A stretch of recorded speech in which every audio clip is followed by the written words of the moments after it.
This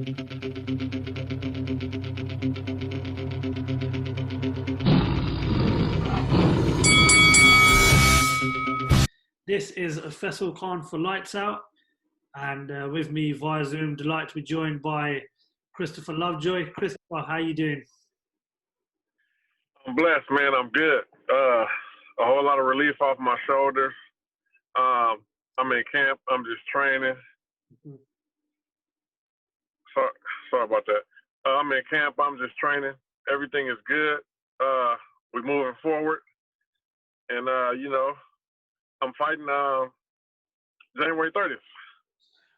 Who are you fighting? Because obviously I follow you on social media. I'm hearing a lot of talks about Bermane Stiverne, and I'm also seeing a few problems with your contract with Don King. What is actually going on with you? It's like it's a sort of up and down thing with you. But what can you tell us? Well, I'm not fighting Bermane Stiverne January 29th in Florida. If you check my box rec, it's now off the schedule. I'm moving forward from the situation I was in. I'm going to continue to fight how I've been fighting my whole career until my contract expires, May 4th, 2021. So I'll probably give me a couple more fights in before my contract expires because I know they're trying to come get me. You know, they're trying to come after me as soon as this contract is up. There's no excuses. You know, it's no more canceling and calling in and saying we got the contract. It's showtime now. So it's time to play ball. Can you tell us about who your opponent is for the end of January, who you're going to be out in the ring with? This is how it goes. So basically, I pay for my slot fee. I send over all my medicals and all my stuff to get a new license because I haven't fought out there this year. And what they do is they get like 5 opponents, and they're trying to get them approved.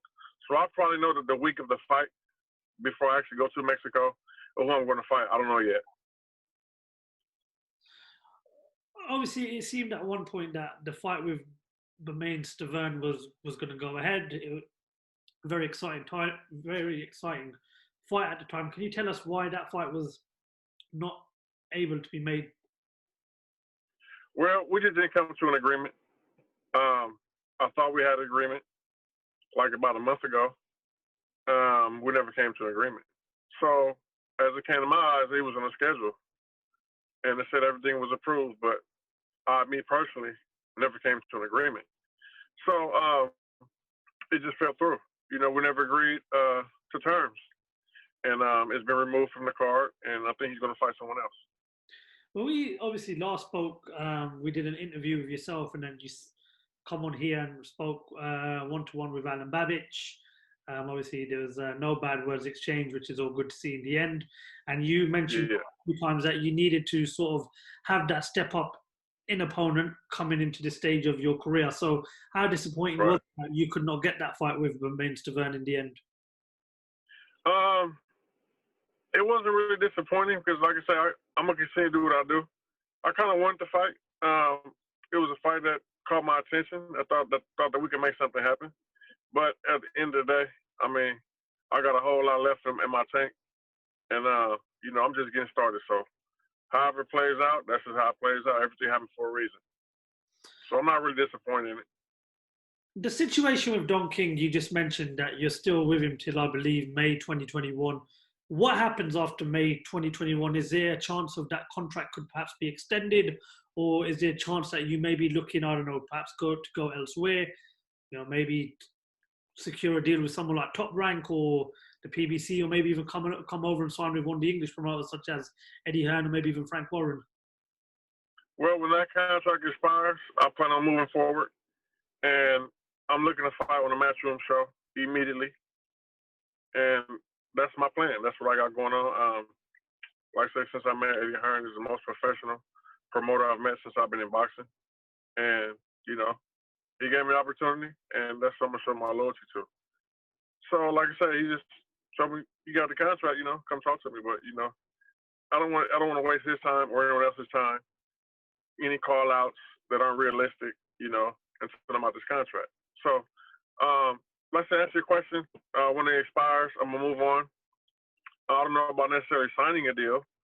I don't even know if that's even needed. But what is needed is for everyone to see me fight, you know, a next level opponent. And that's what I plan on doing. Yesterday, Eddie Hearn, the day before, announced 5 shows from February till April. He also announced another heavyweight clash between Fabio Wardley and Eric Molina. Were you ever perhaps in the running to fight maybe even Fabio or even Eric Molina? I mean, obviously Fabio is moving towards the British title, and of course Eric Molina's challenge for the world title. For were they 2 fights that were perhaps sent your way? No, they weren't ever sent my way. I heard a lot of talk about Fabio Warley. A few people on Twitter and Instagram requested it, so told me to fight him and him fight me. He just came off of a victory. Congratulations to him. Um, and I'm just waiting for my contract to expire. And as far as Molina goes, no, it's never crossed my table. But I'm willing to fight anybody. Like I said, at this point, I'm ready to just go. And I'm gonna give me a few more wins in before it's time to go. So whoever calls me, without a doubt, I'm gonna make it happen. No hesitation. As you just mentioned, your contract with Don King expires May 2021. Within these last few months, how has that relationship been between you and Don King? Because obviously you came over looking to fight Dave Allen, and for specific reasons that fight couldn't go ahead. Then the fight with Bermane Stiverne has fallen through. Would you say that towards the end of your relationship with Don King, it's not panned out the way you'd want it to? Well, I started that relationship based on a friend of mine took me to him, and I trusted him, and I guess he trusted Don. So I never really knew him like that. It's just that 3 years went by, he never delivered me a fight, and the contract was in breach, 2 years ago, and that's why I was even able to take the fight with David Allen. So like I say, that relationship is done. I'm moving forward. No hard feelings. It didn't work out. I gave him opportunity, to promote me and give me some fights. They never happened. And no harm, no foul. I still continue to fight, and I'm going to continue to fight. That's it. That's all.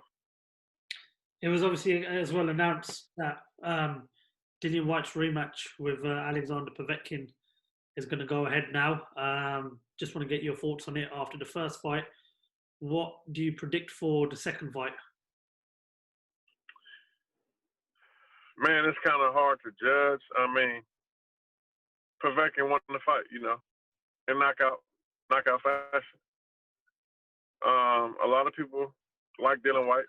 He has a lot of fans, but I mean, it's hard to say it's going to go the other way. It's hard to say that Dillian Whyte is going to come avenge it. I mean, he came in that fight, everyone thought he was going to win. He was in magnificent shape. And, not take nothing away from Povetkin, but a lot of people saying that he just landed a lucky punch. I don't think that's true. I think he won the fight outright. There's no such thing as a lucky punch, especially a counter uppercut. So I got to go Povetkin. I got to go Povetkin. I think it'll be a repeat, no revenge. Interesting times ahead. It's definitely a fight we're looking forward to. Christopher, final question. Eddie Hearn done an interview yesterday. He was talking about the Fury Joshua fight. He said that they've not really secured a location for that fight. Due to obviously COVID, there's obviously going to be certain areas that will, of course, appeal to them. Obviously, the main fans want it in the UK at Wembley, but it's very unlikely that fight will happen in Wembley in the UK due to the coronavirus pandemic situation. Yeah. Where would you like to see that fight take place? I would like to see that fight take place anywhere there's fans, I think fans are needed. I think it's needed for the fighters. I think it's needed for the box office. I think it's needed for the promoter to bring in more revenue. I just think it's just, it's meant for people to come see, and some people pay like top dollar just to get close. They want to see, who they're a fan of. They want to see their favorite boxer. And this is one of the biggest fights that we're going to see for a long time. It's for all the belts in the heavyweight. And both guys happen to be from the UK. So that's really big for the UK. Not only big for boxing and heavyweight division, it's big for the UK. So I would like to see it in the UK. That's good. That's where they're from. And why not? But I don't know how that would work if they're allowing fans. But if it can't work, I would like to see it. I would like to see fans. I think everyone's ready for fans to be back. Maybe the coronavirus will slow down, or maybe the vaccinations will work, or the lifts will be held up or something. But I don't know. I think we are ready for the fans to be back. I think we'd love nothing more than to see that fight take place at Wembley, a full house Wembley on a Saturday night. Yeah, that's the perfect place for it, I think in my eyes. I mean, unless, it's not like Las Vegas in the U.S., it's a bigger market, it's more people, it's a bigger place. So, I mean, Vegas is always good. I don't know how, the Joshua Ruiz too did in, what was that, Saudi Arabia? Saudi Arabia, yeah. I mean, like I say, wherever it goes, it's going to be big wherever it goes. Just thinking about history and stuff like that, like say Wembley, and I think MGM Grand, Las Vegas, somewhere like that would be big. Well, fingers crossed it gets over the line because, it's a fight that we don't want to see fall through. And it's a fight we really do want to see because, as you said, it's one of the biggest fights in a very, very long time, especially in the heavyweight division and because of how good the heavyweight division is right now. Yeah. Christopher, anything else you'd like to add? I was going to add that any fans I got, any supporters I got, any haters I got, we on our way. We still cooking, we still grinding. I'm still talking big stuff. I'm still undefeated. It's still one shot, and let's go get them. That's it. That's all, man. I'm on Instagram, Christopher Lovejoy, with a J0Y at the end. I'm on Twitter, Lovejoy Boxing, and let's get it. I'm here to stay, man. I'm not going nowhere. I'm just getting started. I love the enthusiasm. I love the enthusiasm on your Instagram story as well, which is why I really enjoy keeping up to date with you on social media. Full of enthusiasm. Yeah, man. Yeah. Got high spirits, especially with the time like this. Yeah, man. So, it's good, man. I'm in 10 times better shape than I was out there when I fought Dave Allen. And it's going to be a show to see, man. It's going to be a show to see. I'll now be putting up all my fights from here on out. And once I get him, let's go. That's it. We're looking forward to that. Right, Christopher, we'll leave you to it because I understand you've just finished up from the gym, so we'll let you head on home and we'll keep up to date with you and hopefully speak to you during fight week. And good luck for the rest of the training camp and, of course, good luck for fight week. And we look forward to speaking to you soon.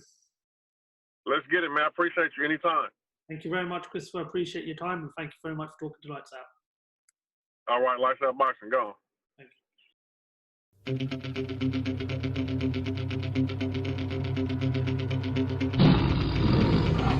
you.